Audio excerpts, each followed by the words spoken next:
नमस्कार दोस्तों, एक बार फिर से आप सबका स्वागत है। आज हम बात करेंगे लेप्रोसी के बारे में। आज वर्ल्ड लेप्रोसी डे है।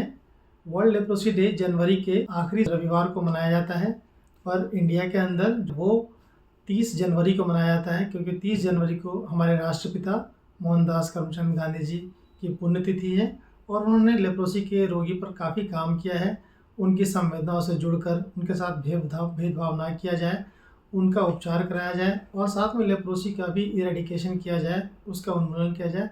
इस पर उन्होंने काफ़ी सारा काम किया है, इसलिए इंडिया में उनके पुण्यतिथि के दिन लेप्रोसी डे मनाया जाता है।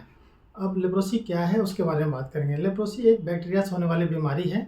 ये बैक्टीरिया का नाम है माइकोबैक्टीरियम लेप्रा और इस बैक्टीरिया के बारे में दर्शकों को बताऊंगा कि चरक और सुश्रुत संहिता के अंदर 600 ईसा पूर्व भी इस बीमारी के बारे में बताया गया था।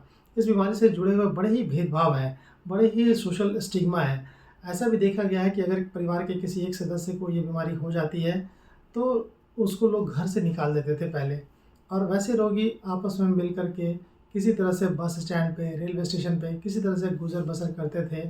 और कई सारे शहरों में, चाहे वो दिल्ली हो या महाराष्ट्र का पुणे या बिहार, ये बिहार में हाल में ही मेरे एक मित्र ने बताया कि वहाँ मोतिहारी जैसे क्षेत्र में भी एक कुष्ठ कॉलोनी है, एक लेप्रोसी कॉलोनी है। मतलब जितने भी लेप्रोसी के रोगी होते हैं वहाँ मिलजुल करके एक साथ रहते हैं, उनका कोई देखभाल नहीं करता, उनकी कॉलोनी में कोई जाने वाला नहीं होता। अब बात करेंगे कि ये जो बीमारी है इसके लक्षण क्या हैं। तो ये इस बीमारी के लक्षण मुख्य रूप से चमड़े में आने वाले लक्षण होते हैं, जिसको सेंसरी लॉस बोलते हैं। जैसे कि छूने का ना पता चलना, जैसे कि चेहरे का जो रंग है या स्किन पे के बॉडी के किसी भाग पे जो रंग है वो हल्का पड़ जाना या पसीने का ना आना, ये इसके शुरुआती लक्षण हैं। और कई कई सारे केसेस में ऐसा भी देखा गया है कि ये जो बीमारी है वो नसों को प्रभावित करती है। नसों के प्रभावित होने के कारण आँखों का ठीक से बंद ना हो पाना, या उंगलियों की पैरालिसिस, या चेहरे की पैरालिसिस, या फुट ड्रॉप, पैर का सही से काम ना करना। कई के बाद एक्यूट न्यूराइटिस भी एक लक्षण होती है, जिसमें कि तेज़ झंझनाहट और दर्द हाथों में हो सकता है। उपचार के रूप में इसकी एक पद्धति कहते हैं जिसे एमडीटी कहते हैं, मल्टी ड्रग थेरेपी कहते हैं, जिसमें 6 महीने से साल भर की दवाई दी जाती है। बीमारी को 2 प्रकार से बांटा गया है। एक तो कि जिसमें कि बीमारी कम तरह से फैली होती है शरीर में, जिसे पॉसिबैसिलरी नामक बीमारी कहते हैं, और दूसरी मल्टी बैसिलरी बीमारी, जिसमें कि बीमारी पूरी तरह से शरीर में फैल चुकी होती है और उसका ट्रीटमेंट 1 साल तक होता है। पॉसिबैसिलरी वाले का ट्रीटमेंट 6 महीने तक है। 3 दवाइयाँ होती है, रिफैम्पिसिन, क्लोफाजेमिन और डैप्सोन, ये तीनों दवाई उसमें दी जाती है। अब बताऊंगा दर्शकों की कि अक्सर आपने देखा होगा कि जो लेप्रोसी के रोगी होते हैं उनकी उंगलियां गल करके गिर जाती है, उसे ऑटो एम्पुटेशन कहते हैं। कई सारे रोगी में जो ये नेज़ल ब्रिज है, क्योंकि यह जो बीमारी है ये रेस्पिरेटरी ट्रैक्ट के सिक्रेशन से फैलती है, नाकों के सिक्रेशन से फैलती है। नाकों से निकला हुआ स्राव के अंदर, सूखे स्राव के अंदर भी 9 दिन तक ये बैक्टीरिया जीवित रह सकता है और उससे ये बीमारी फैल सकती है। तो वहाँ पर लोकलाइज होने की वजह से कई बार जो है नेज़ल सेप्टम का एक कोलैप्स हो जाता है, जिससे कि नाक चपटी और अजीब दिखने वाला हो जाती है, और उसे मेडिकल भाषा में लियोनिन फेसिस भी कहते हैं। अक्सर देखा गया है कि एक चीज़ होती है कि जो रोगी होते हैं उनकी जो भौं होती है, भौं के बाल भी झड़ जाते हैं। मेडिकल भाषा में उसे मॉड मैट्रोसिस कहते हैं।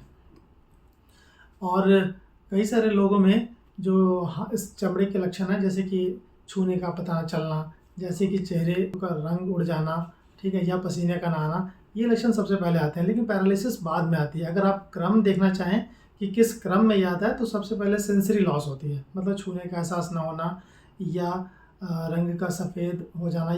अंत में दर्शकों को बताऊंगा कि अगर आप सही समय पर इस बीमारी का डायग्नोसिस करते हैं और डायग्नोसिस से उपचार स्टार्ट करवाते हैं तो बीमारी पूरी तरह से ठीक हो सकती है।